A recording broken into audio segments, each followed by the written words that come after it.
Hello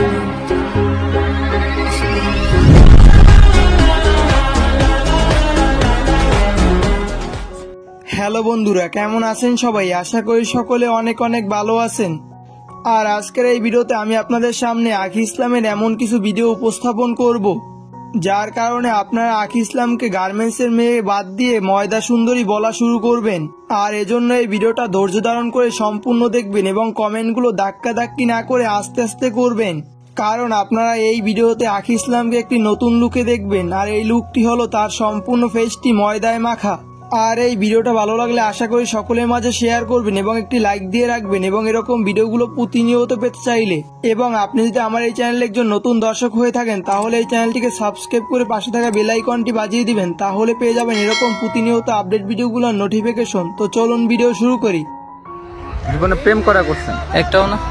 বিশ্বাস হলো না ভাই? ভাই আমার এক্সের কসম করে করতেছে আমার জীবনে আমি একটাও প্রেম করে নাই।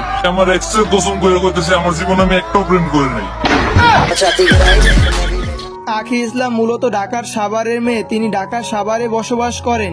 তবে আখি ইসলাম টিকটকে আসার আগে কোন পেশায় নিয়োজিত ছিল এইটা নিয়ে দ্বিধাদ্বন্দ্ব রয়েছে।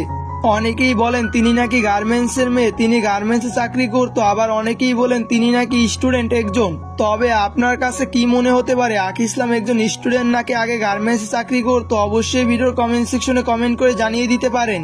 তো চলুন এখন আমরা ময়দা সুন্দরী আখি ইসলামের রূপের রহস্য উন্মোচন করি।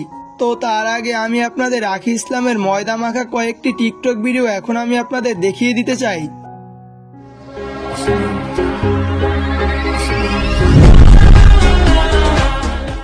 এরা কারা, কোথেকে এলো এরা? ভাই জীবনে প্রেম করা করছেন একটাও না?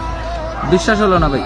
ভাই আমার এক্সের কসম করে করতেছে আমার জীবনে আমি একটাও প্রেম করে নাই। আমার এক্সের কসম করে করতেছে আমার জীবনে আমি একটাও প্রেম করে নাই। তো বন্ধুরা, আপনারা এই ভিডিওগুলো দেখে কি বুঝতে পারলেন? অবশ্যই ভিডিওর কমেন্ট সেকশনে কমেন্ট করে জানিয়ে দিতে পারেন।